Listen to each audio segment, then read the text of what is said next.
It feels so good to be back here. When we lived in London, weekends in the Cotswolds were almost like our little ritual, a way to escape the city and slow down. Now we live in Switzerland, which has so much beauty, but there's something about the Cotswolds that always pulls me back. This place is just so charming, and especially now in winter, it feels like stepping into a storybook. I just flew over from Switzerland and can't wait to share this weekend with you, exploring familiar spots, cozy winter activities, and everything that makes the Cotswolds feel like a home away from home. Ellenborough Park just feels so lovely at every turn, from the book-filled breakfast nook to the beautiful park and swing. The decor, the warmth, the quiet, it's exactly the kind of setting you crave in winter, and it brings back memories of so many past trips to historic hotels.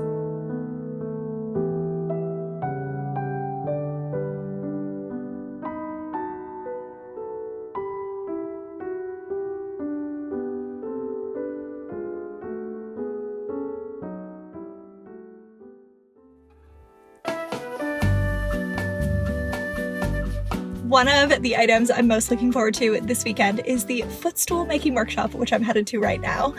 I have always loved a good craft and slightly old lady activities, and I'm not ashamed to admit it. And doing something out here in Cotswolds just feels even more special. When we lived in London, we used to come out here for weekends all the time and do little simple things. Just coming out into nature brings me so much joy, and it's just so grounding to also get to do something and produce something with your hands, especially when you work online. Getting to do a craft and actually produce a physical product is so satisfying. It honestly, this weekend just reminds me of so many of the beautiful weekends that we had out here, so I'm so pleased to be back and really looking forward to seeing what this footstool ends up looking like.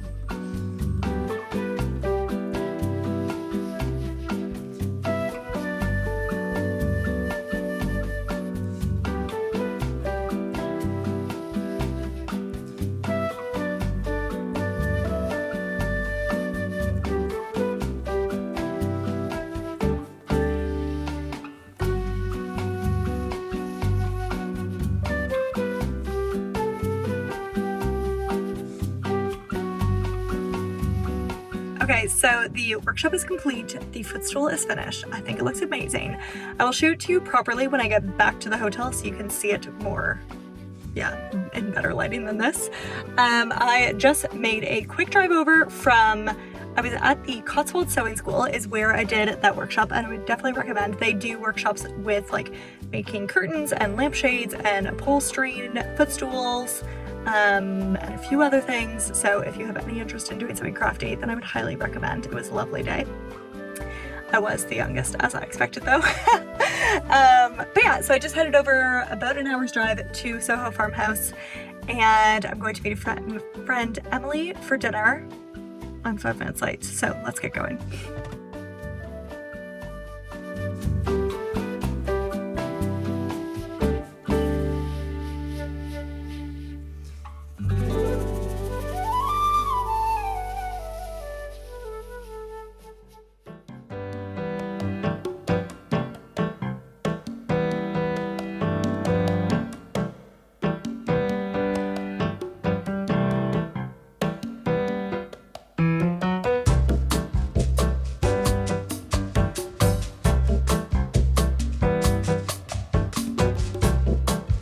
We have just arrived at Arch, England. If you're unfamiliar, it is a large country estate which has been turned into a furniture store way out in the countryside, and they have beautiful pieces. I'm very curious. Let's go in and see what is on trend in British interiors these days.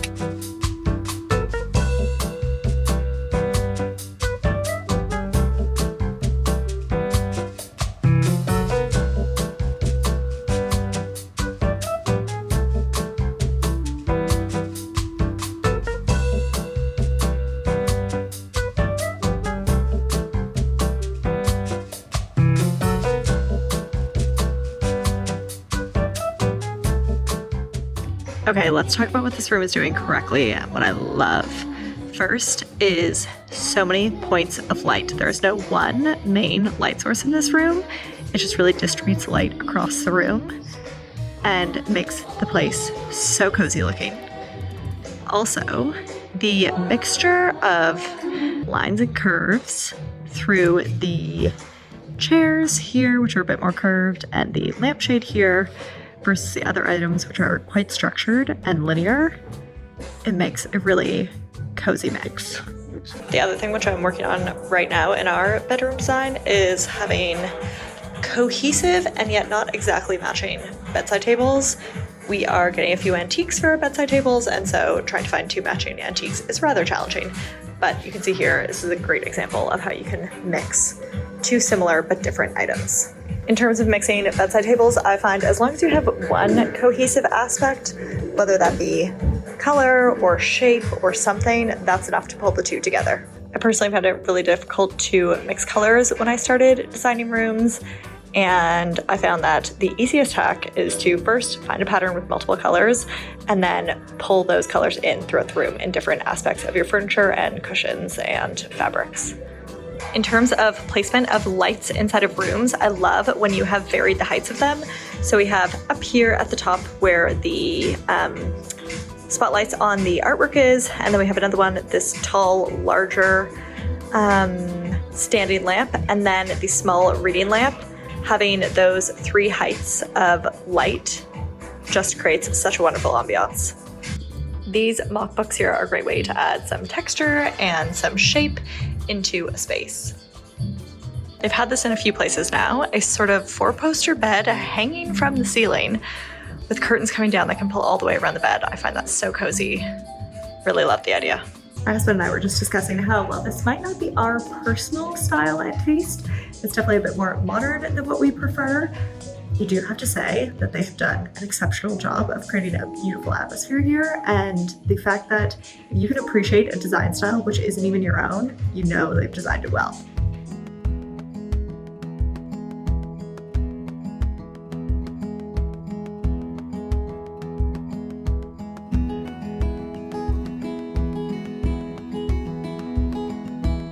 I can't remember what I told you before, but RH England is basically a furniture store within an old country house, and it is definitely worth a stop if you are coming to the area, whether or not you want to shop for furniture.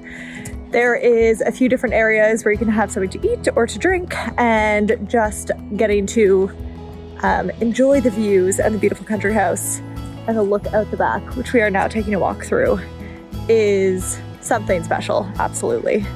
If you don't have an invite to a country house, then going to RH England for a couple hours is a nice alternative.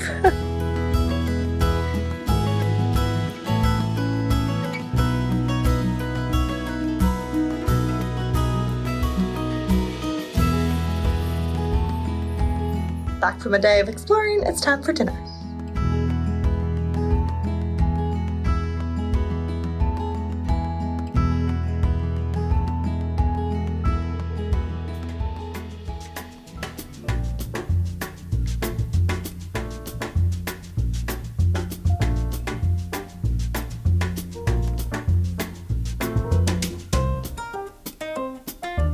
Good morning. It is the next morning.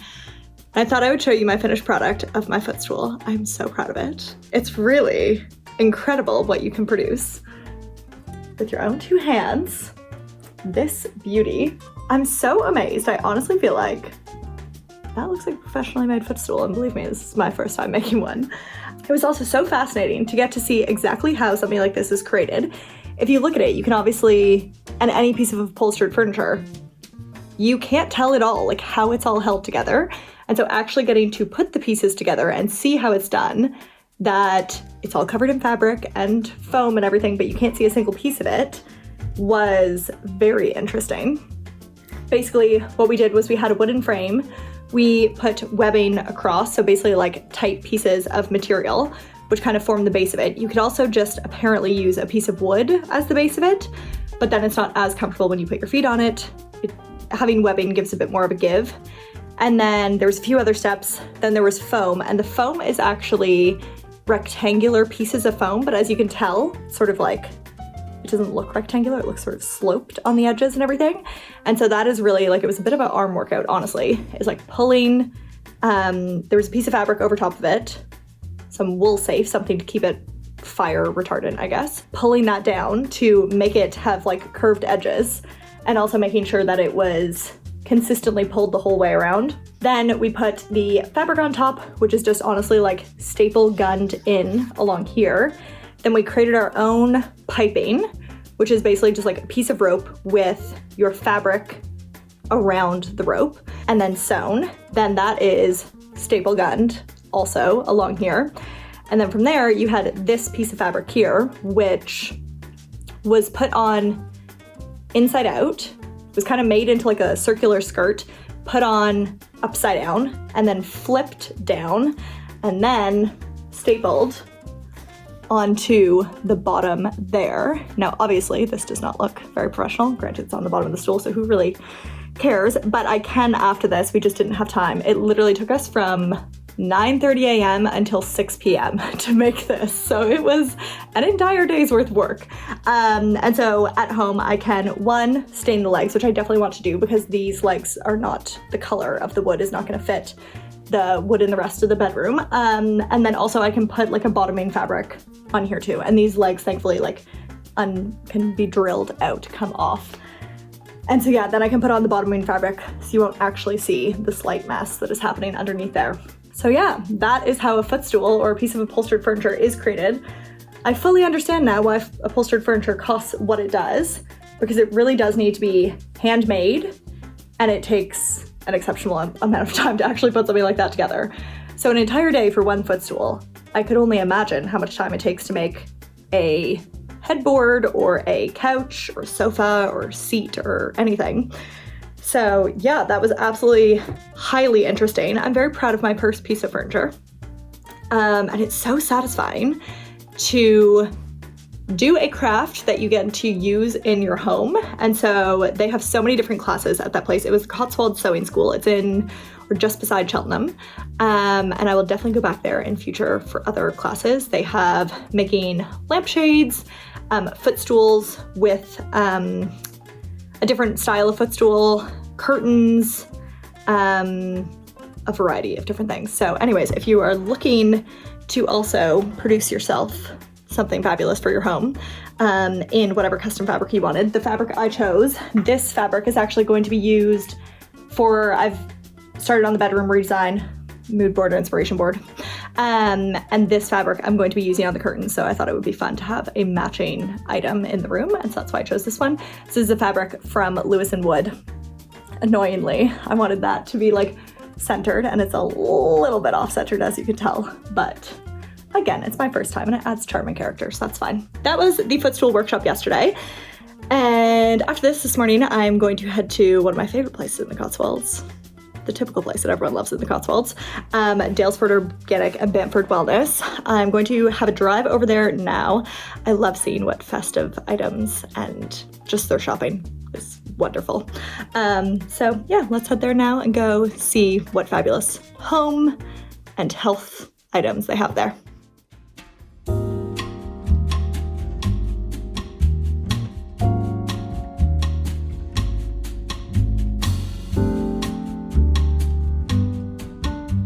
Daylesford has always been a favorite, especially at Christmas time. It's a place you just want to wander and experience, as they've taken care to ensure every detail of the store and the spa is absolutely beautiful. Especially at this festive time of year, the shop is covered in trees and garland and has some lovely gift finds too. I've picked up so many special items here over the years, and it's so lovely to be back.